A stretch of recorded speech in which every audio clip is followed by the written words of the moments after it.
محترم ناظرین السلام علیکم۔ میرا نام فیضان ہے۔ میرا لاہور میں اپنا ایک چھوٹا سا ہوٹل تھا۔ میرے آگے پیچھے کوئی بھی نہیں تھا۔ میں یہ لاہور میں نوکری کرنے کے لیے آیا ہوا تھا، مگر خدا نے میری قسمت ایسی پلٹ ڈالی کہ میں یہیں پر اپنا ایک چھوٹا سا ہوٹل کھول لیا تھا۔ میری زندگی یہاں پر اچھی چل رہی تھی۔ میرے ماں باپ تو مجھے اس دنیا سے چھوڑ کر جا چکے تھے۔ میرے کچھ رشتہ دار تھے جو لاہور میں ہی رہا کرتے تھے۔ میں اپنے رشتہ داروں کے ہاں آ کر چھوٹی موٹی سی نوکری کرنے لگ گیا تھا، مگر میری خوب ترقی ہو گئی اور میں نے اپنا ایک ذاتی ہوٹل کھول لیا تھا جو صرف اور صرف میرا ہی تھا اور جس کا مالک بھی میں خود ہی تھا۔ زندگی اچھی اور سکون سے گزر رہی تھی کیونکہ کوئی ٹینشن نہیں تھی، پریشانی نہیں تھی۔ میرے ہوٹل میں 7 سے 8 لڑکے کام کیا کرتے تھے۔ وہ سب کھانا بناتے تھے اور میں ان لوگوں پر نظر رکھا کرتا تھا۔ میرا ہوٹل چھوٹا ضرور تھا لیکن یہاں کا کھانا مزیدار تھا۔ لوگ دور دور سے کھانا کھانے کے لیے میرے ہوٹل میں آتے تھے۔ مجھے اپنی زندگی سب سے زیادہ اچھی لگنے لگ گئی تھی کیونکہ سب کچھ اچھا چل رہا تھا۔ میری عمر اب 25 سال ہو گئی تھی۔ میں اپنی شادی کر کے اپنی فیملی کو آگے بڑھانا چاہتا تھا، لیکن ابھی تک میں نے کسی لڑکی کو پسند نہیں کیا تھا اور نہ ہی میرا کہیں رشتہ ہوا تھا۔ پھر ایک دن میں نے اپنے ہوٹل میں اپنے آفس میں بیٹھا ہوا تھا جب میں نے ایک لڑکی کو دیکھا تھا۔ وہ مجھے پہلی نظر میں ہی دیکھتے ہی بھاگ گئی تھی۔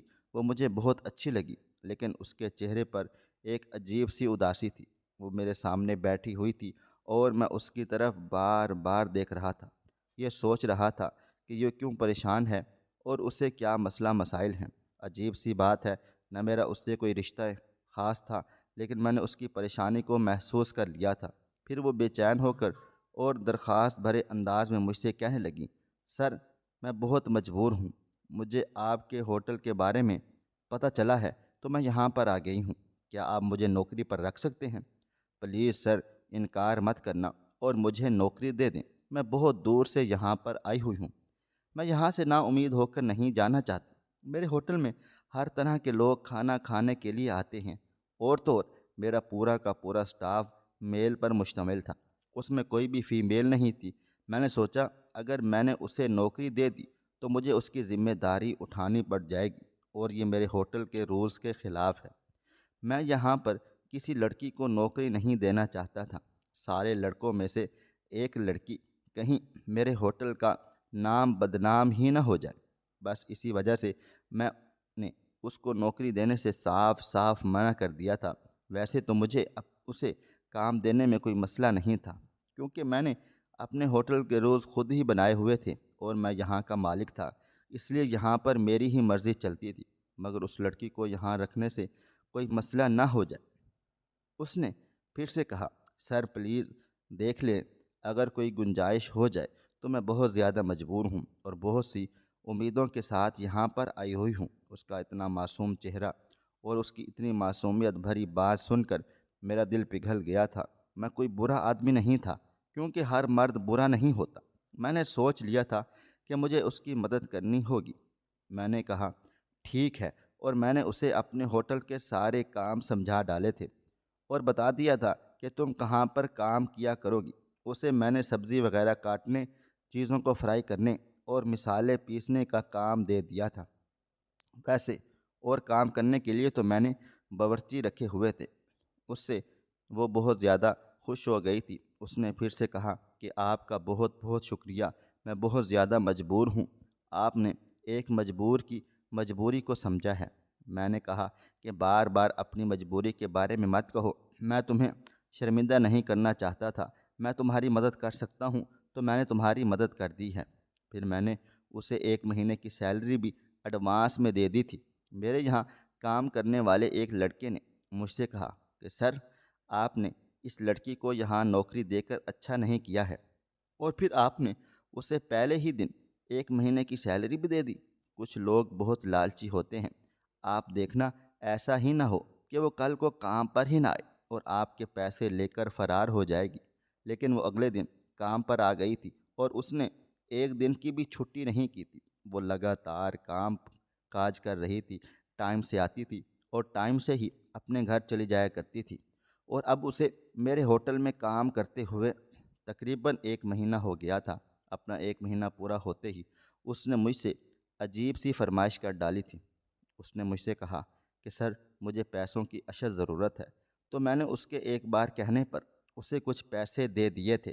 اس نے کہا نہیں، مجھے اس سے بھی کچھ زیادہ پیسے چاہیے ہیں، اگر آپ چاہو تو میں آپ کے لیے کچھ بھی کر سکتی ہوں۔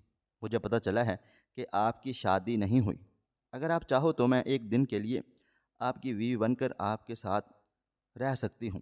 میں نے جب اس کی یہ بات سنی تو میرے ہوش و حواس اڑ گئے تھے، کیونکہ اس نے بات ہی ایسی کر ڈالی تھی۔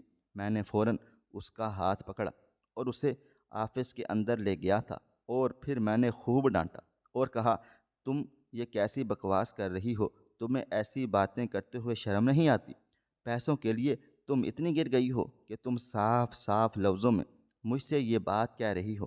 اس نے مجھے اپنا نام کائنات بتایا ہوا تھا۔ اس نے ڈھیلے ڈھالے کپڑے پہنے ہوئے تھے اور شلوار قمیض پہنی ہوئی تھی۔ اس کے سر پر دوپٹہ بھی موجود تھا۔ وہ دیکھنے میں جوان اور بے حد خوبصورت تھی اور میرے ہوٹل میں کام کرنے لگی تھی۔ میری ڈانٹ پر وہ بہت زیادہ شرمندہ ہو گئی تھی، اور اس کے بعد اس نے مجھ سے کبھی بھی کوئی غلط بات نہیں کہی تھی۔ لیکن ایک دن وہ اچانک کچن سے بھاگتی ہوئی نکلی تھی۔ میں حیران و پریشان رہ گیا کہ آخر ہو کیا گیا ہے۔ میں کچن میں گیا تو اسٹاف کے سارے ہی لڑکے اپنے اپنے کام میں مصروف تھے۔ میں نے ان لڑکوں سے کہا کہ کائنات یہاں سے اس طرح سے بھاگتی ہوئی کیوں نکلی ہے؟ کیا تم لوگوں نے اس کے ساتھ کچھ کیا تو نہیں؟ وہ کہنے لگے نہیں نہیں سر جی، ہم میں سے کسی نے کچھ بھی نہیں کیا۔ مجھے شک تھا کہ جس طرح سے وہ ڈر کر بھاگی ہے، ضرور کوئی نہ کوئی بات ہوگی، کوئی نہ کوئی گڑبڑ ہے۔ اگلے دن جب وہ صبح کام پر آئی تو میں نے اس سے پوچھ لیا تھا کہ تمہیں کل کیا ہو گیا تھا؟ کل تم اس طرح سے کیوں بھاگ گئی تھی؟ اس نے کہا کہ آپ کے ہوٹل میں کام کرنے والا جو لڑکا ہے سانولے رنگ کا ہے، میں اس کا نام تو نہیں جانتی، لیکن اس نے میرے ساتھ بدتمیزی کرنے کی کوشش کی ہے۔ میں سمجھ گیا تھا کہ وہ کس کی بات کر رہی ہے۔ وہ میرے ہوٹل میں کام کرنے والے الیاس نام کے لڑکے کی بات کر رہی تھی۔ اس کی بات سن کر میں نے اسے کہا کہ تمہیں پورا یقین ہے؟ اس نے کہا ہاں ہاں سر جی، میں ایک سائڈ پر کھڑے ہو کر اپنا کام کاج کر رہی تھی، اور وہ بار بار کوئی چیز اٹھانے کے بہانے آتا اور آ کر میرے جسم کے ساتھ ٹکرا جاتا اور کہتا مجھے معاف کر دو، مجھ سے غلطی ہو گئی ہے۔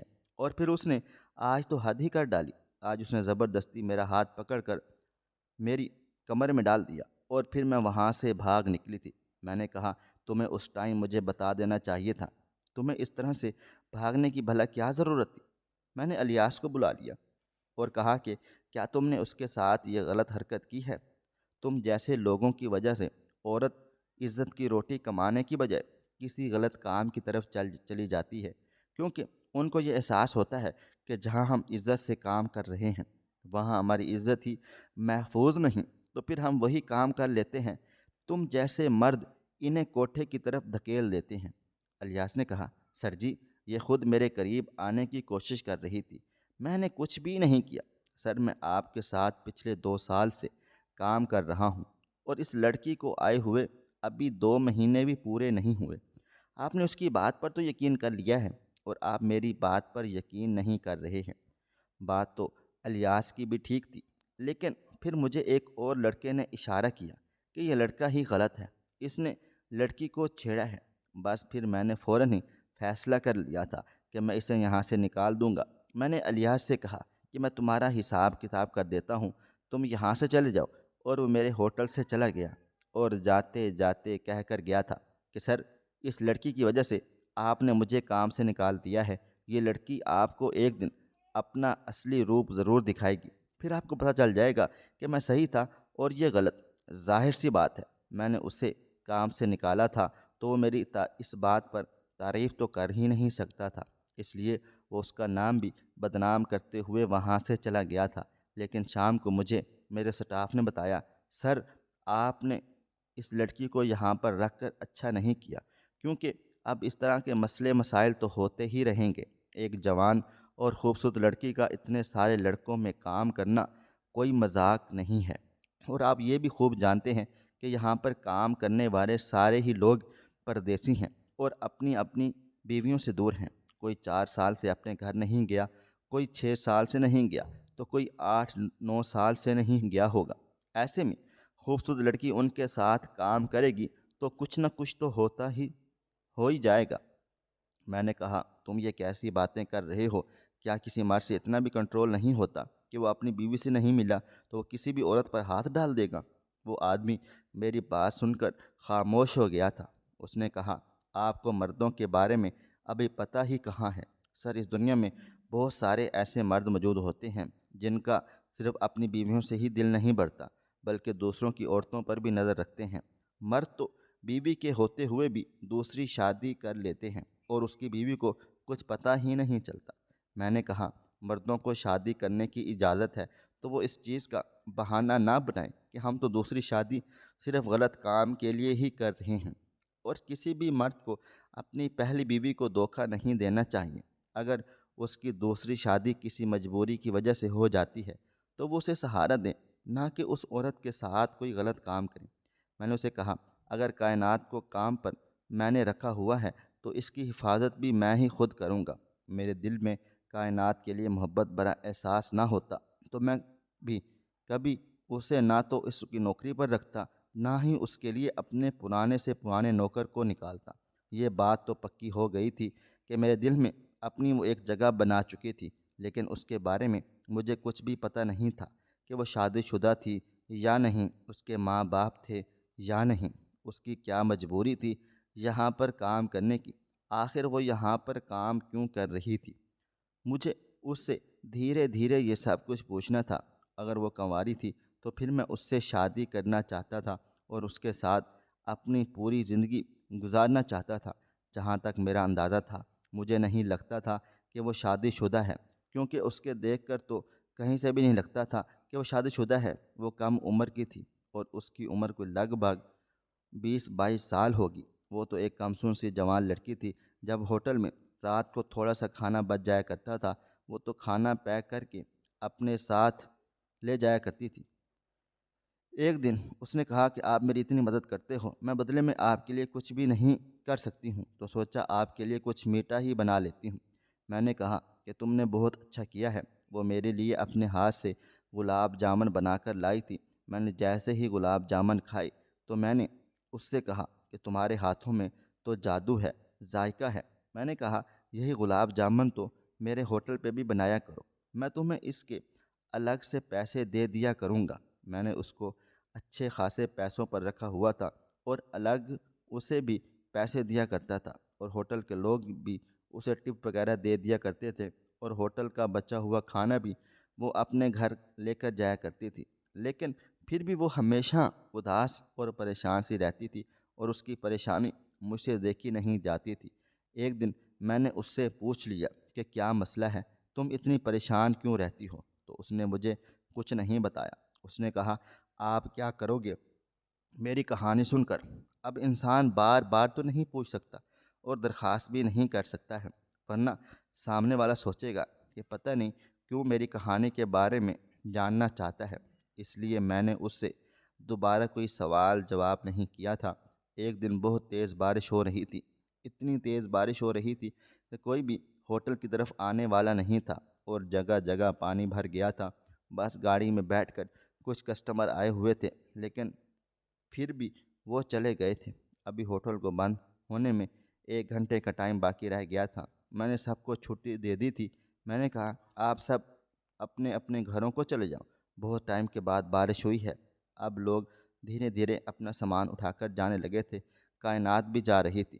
اسے دروازے سے باہر جاتے ہوئے دیکھا اور میں خود ہوٹل میں ہی بیٹھ گیا تھا۔ میں نے سوچا آج تھوڑا بہت حساب کتاب کر لیتا ہوں۔ 1 گھنٹے کے بعد مجھے بھی گھر جانا تھا، لیکن میں یہ دیکھ کر حیران و پریشان رہ گیا تھا کہ وہ واپس آ گئی تھی۔ مجھے لگا شاید وہ اپنا کوئی سامان بھول گئی ہوگی، لیکن میرے آفس میں آ کر اس نے دروازہ بند کر دیا۔ میں نے اسے کہا کیا بات ہے، جبکہ مجھے تھوڑا بہت تو آئیڈیا ہو گیا تھا کہ وہ کیا چاہتی ہے، یہی کہ مجھے کچھ پیسوں کی سخت ضرورت ہے۔ لیکن اس نے کہا میں نے سنا ہے آپ کی شادی نہیں ہوئی ہے۔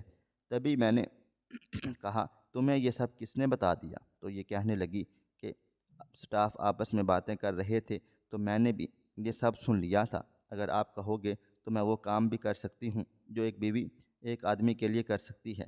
میں دن ایک دن کے لیے بھی آپ کی بیوی بن سکتی ہوں۔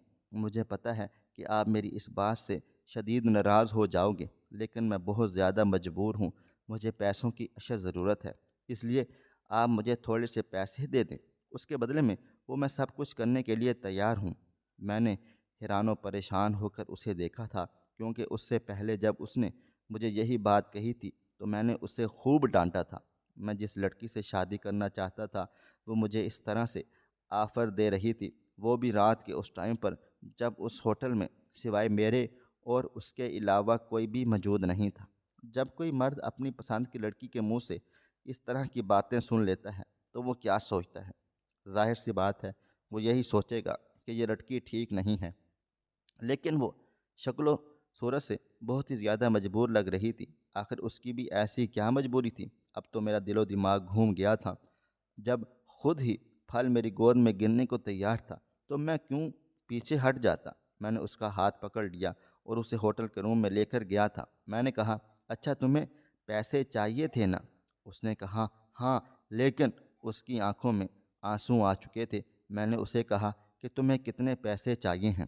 ایک دن کے لیے تم میری بیوی بننا چاہتی ہو، اگر میں تمہیں کچھ دنوں کے لیے اپنی بیوی بنانا چاہوں تو چلے گا، لیکن تمہیں پیسے بہت زیادہ ملیں گے۔ پہلے اس نے کہا، ہاں، لیکن میری ماں بیمار ہے۔ اس نے ہاں تو کہہ دیا تھا، لیکن جیسے ہی میں نے اس کی طرف نظر بھر کے دیکھنے کی کوشش کی تو وہ پھوٹ پھوٹ کر رونے لگ گئی تھی اور زمین پر بیٹھ چکی تھی۔ اس نے اپنی آنکھوں پر ہاتھ رکھ لیا تھا اور وہ مجھ سے معافی مانگنے لگی۔ وہ کہنے لگی، مجھے جانے دو پلیز سر، مجھے جانے دو، میں یہ کام نہیں کر سکتی۔ وہ ایک پل کو کمزور پڑ گئی تھی، لیکن میں نے اس سے کہا، نہیں نہیں، میں ایسا بھی نہیں کر سکتا ہوں۔ میں بھی پیچھے ہٹ گیا تھا۔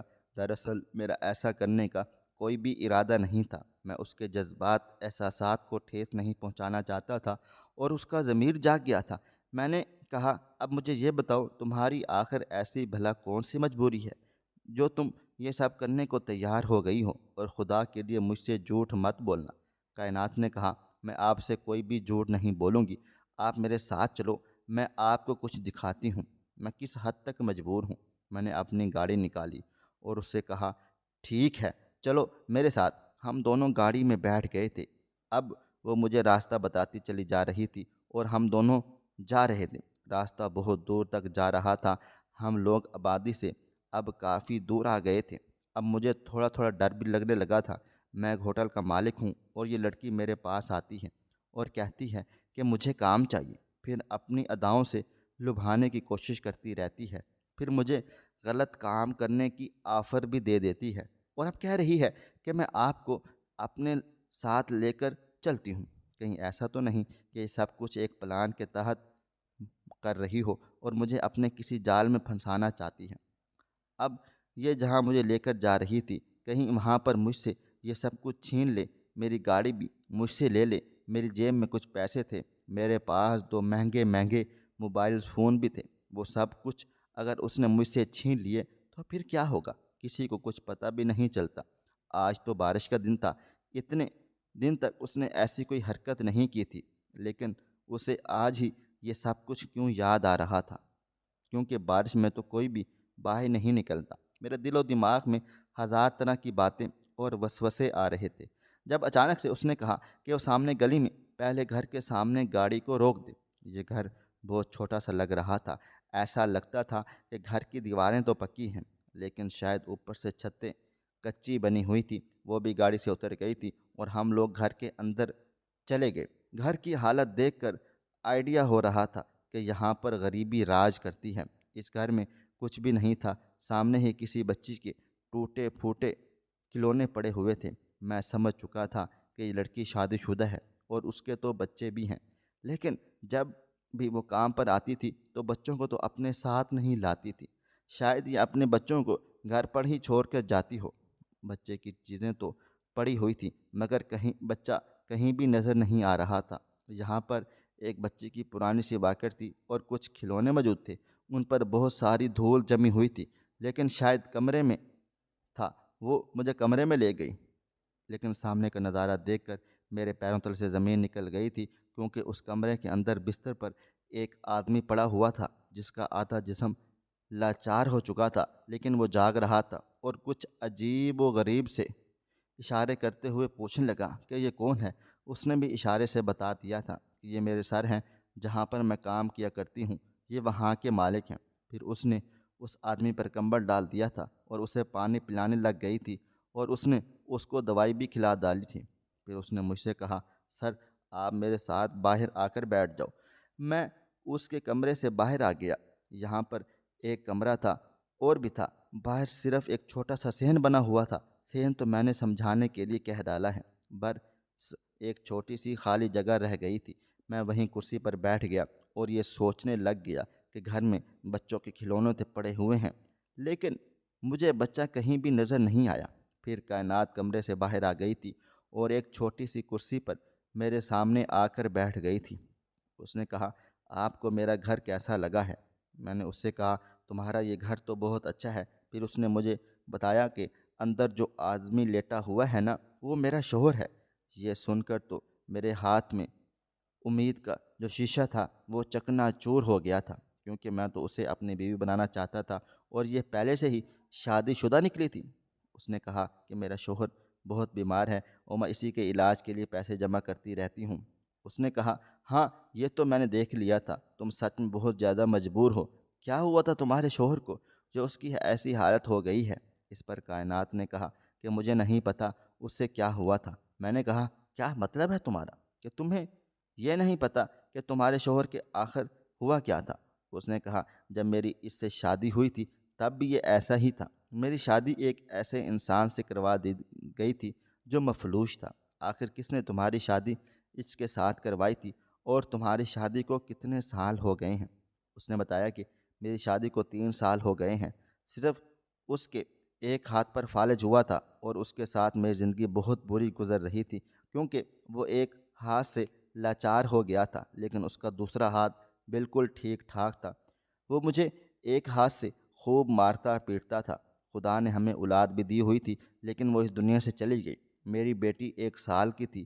میری بیٹی بہت زیادہ بیمار ہو گئی تھی، اسے نمونیا ہو گیا تھا اور وہ بخار سے تڑپ رہی تھی، اور پھر خدا نے اسے اپنے پاس بلا لیا تھا، اس لیے کیونکہ اس کا یہاں پر خیال رکھنے کے لیے کوئی بھی موجود نہیں تھا، تو میں تو لوگوں کے گھروں میں کام کاج کرنے کے لیے چلی جایا کرتی تھی۔ میں نے کہا، تمہاری شادی اس انسان کے ساتھ آخر کس نے کروائی تھی؟ اس نے کہا کہ میرے والدین نے مجھے اس کے ہاتھوں بیچ دیا تھا، کیونکہ میرے والدین بہت زیادہ لالچی لوگ تھے اور یہ عمر میں بہت بڑا ہے، اور اس نے میری خوبصورتی کو دیکھتے ہی مجھے میرے والدین سے خرید لیا تھا۔ میں تو جس دن سے یہاں بیاہ کر آئی ہوئی ہوں اس دن سے یہ سب کچھ برداشت کر رہی ہوں۔ یہ ابھی بھی مجھ پر ہاتھ اٹھاتا ہے۔ میں نے کہا، یہ ابھی تم پر ہاتھ کیسے اٹھا سکتا ہے؟ یہ تو بیمار ہے۔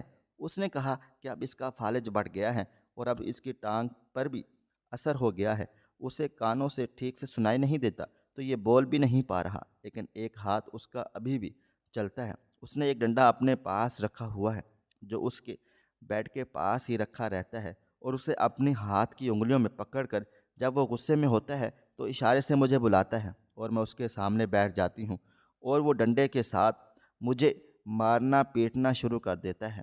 تبھی تو میں یہ ڈھیلے ڈھالے کپڑے پہنتی ہوں تاکہ میرے جسم پر جو زخم کے نشانات ہیں وہ کسی کو بھی نہ دکھائی دیں۔ اگر کوئی میرے زخم گننے بیٹھ گیا تو اسے صبح ہو جائے گی۔ یہ آدمی مجھ پر بہت تشدد کرتا ہے۔ اس کی یہ باتیں سن کر تو میری آنکھوں میں بھی آنسو آ گئے تھے۔ میں نے کہا، پھر بھی تم اس گھٹیا انسان کا اتنا خیال رکھتی ہو، تم اسے چھوڑ کیوں نہیں دیتی؟ اور تم اس کے لیے پیسہ بھی کماتی ہو، اور اس آدمی کے لیے تم میرے سامنے بھی رات گزارنے کے لیے تیار ہو گئی تھی۔ ارے تم اس کو مار کیوں نہیں دیتی؟ ایسے لوگوں کا اس دنیا میں جینے کا کوئی بھی حق نہیں ہوتا جو عورت کو کچھ نہیں سمجھتے، اور وہ بھی ایک ایسی عورت کو جو ایک گھٹیا مرد کے لیے اتنی محنت مشقت سے پیسہ کماتی ہے اور اس کا خیال رکھتی ہے۔ مجھے تو بہت زیادہ غصہ آ رہا تھا، شاید میں خود بھی کبھی ایسا نہ کرتا نہ، لیکن غصے میں میں نے اس کو اس طرح سے نصیحتیں دینے لگ گیا تھا۔ اس نے کہا کہ میں کیا کروں، یہ جیسا بھی ہے پر ہے تو میرا شوہر ہی، اور میں اپنا سہاگ نہیں اجاڑ سکتی ہوں۔ جب تک اس کی سانسیں چل رہی تھیں میں اس کی بیوی ہوں۔ میں زندگی میں شامل ہونے والے لوگوں نے مل کر میرے ساتھ بہت برا سلوک کیا تھا، لیکن میں بری انسان بالکل بھی نہیں ہوں۔ یہ میرے ساتھ اس لیے برا کر رہا ہے کیونکہ یہ مجھے بھی برا بنانا چاہتا ہے۔ یہ سب تو جائیں گے ہی جہنم میں، اور ان سے سوال جواب بھی ضرور کیا جائے گا، ان کو اس کی سزا بھی ضرور ملے گی۔ لیکن اگر میں نے اس کے ساتھ کچھ برا کیا تو پھر مجھے بھی سزا ملے گی۔ میرے ساتھ برا کرنے والے لوگوں میں اور مجھ میں بھلا کیا فرق رہ جائے گا؟ یہ اس دنیا میں جیت جائیں گے، لیکن خدا کے سامنے جا کر تو میری ہی جیت ہوگی، اور یہ سارے کے سارے ہار جائیں گے۔ میں نے کہا، تم اس کا علاج کیوں کروانا چاہتی ہو؟ تو وہ کہنے لگی، اگر یہ مر گیا تو لوگ اس کی موت کا الزام مجھ پر ہی لگائیں گے، لیکن اگر یہ اپنی موت مر گیا تو تب ہی مجھے ہی برا بھلا کہیں گے کہ میں نے اپنے شوہر کو مار ڈالا ہے، کیونکہ جب میں لوگوں کو بتاتی ہوں کہ میرا شوہر ایسی حالت میں ہے اور مجھے مارتا پیٹتا ہے، پھر بھی اس کے لیے میں سب کچھ کر رہی ہوں، تو لوگوں کو اس بات پر یقین بھی نہیں آتا ہے۔ یہاں آس پاس کے لوگ کہتے ہیں کہ یہ اپنے بیمار شوہر کو چھوڑ کر باہر گھومنے پھرنے کے لیے چلی جایا کرتی ہے اور دھندا کرتی ہے، اور یہ غلط طریقے سے پیسے کما رہی ہے، ورنہ ایسی لڑکی جس کا شوہر ایسے بیمار ہو کر بستر پر پڑا ہو اور اسے مارتا پیٹتا بھی ہو، پھر یہ اس کے لیے اتنی محنت کیوں کرے گی؟ میں کس کس کو جواب دوں؟ اب میں تنگ آ گئی تھی، اس لیے سوچا کہ الزام تو مجھ پر ویسے بھی آنا تھا، تو میں کچھ غلطی کر لیتی ہوں، تبھی آپ کو میں نے وہ سب کچھ کہہ دیا تھا۔ مجھے معاف کر دو، میں وہ سب کچھ نہیں کرنا چاہتی تھی۔ میں بہت عزت دار باحیا لڑکی ہوں۔ میں بے بس ہو گئی تھی، مجبور تھی اور پریشان ہو گئی تھی۔ مجھے اپنی بیٹی کی بہت یاد آتی ہے۔ میں نے اس کا نام صبا رکھا تھا، صرف اس انسان کی وجہ سے وہ مجھ سے دور چلی گئی ہے۔ وہ بہت زیادہ بیمار ہو گئی تھی، میں اس کے علاج کے لیے پیسوں کا انتظام کرنے گئی ہوئی تھی، لیکن جب گھر واپس آئی تو میرے شوہر نے مجھے اتنی زور سے مارا پیٹا تھا کہ میں بے ہوش ہو گئی تھی، اور جب میری آنکھ کھلی تو میری بیٹی کی آنکھیں بند ہو چکی تھیں، وہ اس دنیا کو چھوڑ کر جا چکی تھی۔ میں نے کائنات کی بات سننے کے بعد اس کے ہاتھ پر اپنے دونوں موبائل فون اور میرے پاس جو پیسے تھے وہ سب کچھ رکھ دیے تھے، اور اس سے کہا تھا کہ یہ موبائل فون بیچ دینا اور ان پیسوں کو استعمال کر لینا اور نوکری پر بھی آنا۔ اب میں چلتا ہوں، لیکن اس سے پہلے میں تمہارے شوہر کو کچھ کہنا چاہتا ہوں، تم اس کو بعد میں سب کچھ بتا دینا۔ اس کے پاس گیا اور میں نے اس کے شوہر سے کہا کہ تم کیسے گھٹیا انسان ہو، تمہیں ذرا بھی شرم نہیں آتی کہ تمہاری بیوی تمہارا کتنا خیال رکھ رہی ہے، اور تم ہو کہ اس کو نقصان پہنچاتے ہو، اس پر تشدد کرتے ہو۔ اگر ایک دن تم اس کے ساتھ اچھا سلوک کر لو گے نا تو خدا کی قسم اپنے قدموں پر کھڑے ہو جاؤ گے۔ وہ مجھے حیران ہو کر دیکھ رہا تھا، کیونکہ اسے ٹھیک سے سنائی تو نہیں دے رہا تھا کہ میں اسے بھلا کیا بول رہا ہوں۔ میری بھی آنکھوں میں آنسو آ گئے تھے۔ اب مجھے سمجھ آیا تھا کہ اس نے کیوں اپنی بیٹی کا سامان وہاں پر رکھا ہوا تھا، کیونکہ اسے اپنی بیٹی کی بہت یاد آتی ہوگی، اور ہر چیزوں پر دھول مٹی پڑی ہوئی تھی۔ میں وہاں سے چلا گیا۔ میں گاڑی میں بیٹھ کر سوچ رہا تھا کہ یہ دنیا کتنی بری اور ظالم ہے کہ لوگوں کو ایک طرف عورت کو اتنا برا بنایا ہوا ہے، اگر وہ اچھائی بھی کریں تو لوگ کہتے ہیں نہیں نہیں یہ اچھی نہیں ہو سکتی ہے، اور وہیں دوسری طرف مرد کو ایسا بنا دیا ہے کہ اگر مرد عورت کے کہنے پر غلط کام کرنے کے لیے انکار کر ہی نہیں سکتا۔ لیکن میں نے تو کائنات کو انکار کر دیا تھا، ورنہ آج آفس میں کوئی بھی نہیں تھا اور بارش بھی ہو رہی تھی، اور کائنات نے تو مجھ سے خود ہی کہا تھا کہ میں کچھ بھی کرنے کے لیے تیار ہوں، لیکن میں نے انکار کر کے یہ ثابت کر دیا تھا کہ اگر مرد ٹھیک ہے اور گناہ کا ارادہ نہیں رکھتا ہے تو اسے خوبصورت سے خوبصورت لڑکی بھی بہکا نہیں سکتی ہے، اور وہ بھی اس گناہ سے بچ گئی تھی۔ صبح کائنات کام پر آتی تھی تو میں اس سے کوئی بات چیت نہیں کرتا تھا، وہ بھی اپنے کام کاج میں بزی رہتی تھی، کیونکہ مجھے سچ میں اس سے بہت زیادہ ہمدردی ہو گئی تھی اور محبت بھی تھی ابھی بھی، لیکن میں نے اسے اپنے دل میں کہیں چھپا لیا تھا۔ مجھے نہیں لگتا تھا کہ وہ کبھی بھی مجھ سے شادی کرے گی، کیونکہ وہ اپنے شوہر والی ہوتی تو ابھی تک چھوڑ کر جا چکی ہوتی تھی۔ میں نے کائنات کو اپنے دل کے کسی کونے میں دبا کر رکھ دیا تھا، جہاں پر وہ ہمیشہ ہمیشہ کے لیے رہنے والی تھی، لیکن میں انہیں اس سے خود ظاہر نہیں کرنا چاہتا تھا کہ میں اس سے پیار کرتا ہوں، کیونکہ میں جانتا تھا کہ وہ میری کبھی بھی نہیں ہو پائے گی۔ دن اسی طرح سے گزرتے چلے جا رہے تھے۔ میں نے اس سے یہ بھی نہیں پوچھا تھا کہ تمہارے شوہر کا رویہ اب تمہارے ساتھ بہتر ہوا ہے یا نہیں، کیا وہ ابھی بھی تمہیں مارتا پیٹتا رہتا ہے، اور تم خاموشی سے مار کھاتی رہتی ہو، لیکن ایک دن تو میں اسے دیکھ کر حیران و پریشان رہ گیا تھا۔ آج وہ بہت زیادہ خوش لگ رہی تھی اور بہت زیادہ خوبصورت بھی لگ رہی تھی۔ وہ میرے آفس میں آئی اور کہنے لگی، سر میرے پاس آپ کے لیے کچھ ہے۔ مجھے لگا شاید وہ پھر سے میرے لیے کچھ کھانے کو بنا کر لائی ہوگی، لیکن اتنے دنوں تک تو وہ مجھ سے دور دور رہی تھی اور مجھے اگنور کر رہی تھی۔ پھر اچانک سے اسے میرا خیال کیسے آ گیا تھا؟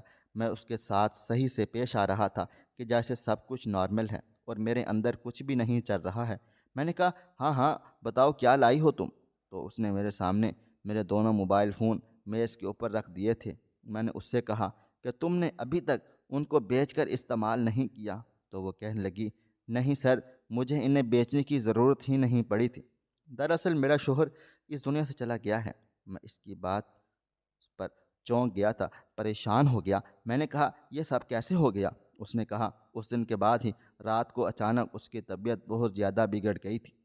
اس کے مرنے کے بعد لوگوں نے مجھے بہت بری بری باتیں سنا ڈالی تھیں، لیکن میں نے ان کی باتیں سن لیں کیونکہ مجھے پتہ تھا کہ اب یہ لوگوں کی آخری باتیں ہیں، آگے مجھے کوئی بھی کچھ نہیں کہے گا۔ اب میں گھر میں بالکل اکیلی رہتی ہوں۔ میں نے کہا، اتنا سب کچھ ہو گیا اور تم نے مجھے بتایا تک نہیں؟ اس نے کہا، میں آپ کو اس لیے نہیں بتایا کہ آپ نے پہلے ہی میرے لیے بہت کچھ کیا تھا، اور آج میں آپ کو اس لیے یہ سب کچھ بتا رہی ہوں کہ بہت جلدی میری شادی ہونے جا رہی ہے، اور وہ بھی بہت اچھے انسان کے ساتھ۔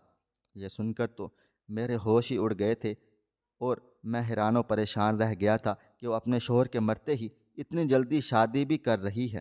اگر اس کا شوہر دنیا سے چلا گیا تو وہ مجھ سے شادی کیوں نہیں کر لیتی؟ مجھے بتاتی تو صحیح۔ میں اسے کہتا کہ میں تم سے شادی کرنا چاہتا ہوں، لیکن مجھے اس دن بہت افسوس ہوا تھا۔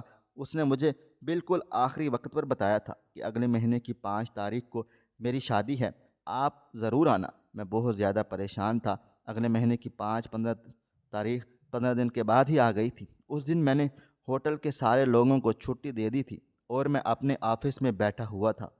مجھے پتا تھا آج وہ کسی اور کی ہو جائے گی۔ اب مجھے اس بات پر بہت غصہ آ رہا تھا کہ میں نے یہ موقع بھی اپنے ہاتھ سے جانے دیا تھا۔ ویسے بھی اس کے شوہر کو کسی نہ کسی دن تو مرنا ہی تھا، تو میں ہی اس سے بات چیت کر لیتا تو وہ مجھ سے شادی کرنے کے لیے کبھی بھی انکار نہ کرتی۔ لیکن وہ اتنی خوبصورت تھی، حسین و جمیل تھی، اسے کوئی بھی آسانی سے اچھا لڑکا مل گیا ہوگا، اسے تو کوئی بھی مل سکتا تھا۔ میرا دل ٹوٹ چکا تھا جب دروازے پر اچانک مجھے ہلچل کی آواز سنائی دی اور کوئی اندر داخل ہوا۔ میں نے سامنے دیکھا تو میں حیران و پریشان رہ گیا تھا کہ سامنے کوئی اور نہیں بلکہ کائنات کھڑی ہوئی تھی اور وہ دلہن بنی ہوئی تھی۔ میں نے اس سے کہا کہ تم یہاں پر کیا کر رہی ہو؟ کیا ہو گیا ہے؟ کوئی پریشانی ہو گئی ہے کیا؟ سب ٹھیک تو ہے نا؟ اور تمہارا شوہر کہاں ہے؟ تم دلہن بن کر یہاں پر کیوں آ گئی ہو؟ وہ مسکرانے لگی اور کہنے لگی، میرا دلہا اور میرا ہونے والا شوہر تو میرے سامنے ہی کھڑا ہوا ہے۔ میں نے کہا، کیا مطلب ہے تمہارا؟ اور پھر میں سمجھ گیا تھا کہ وہ کیا کہنا چاہ رہی ہے۔ اس نے کہا کہ میں آپ سے ہی شادی کرنا چاہتی ہوں۔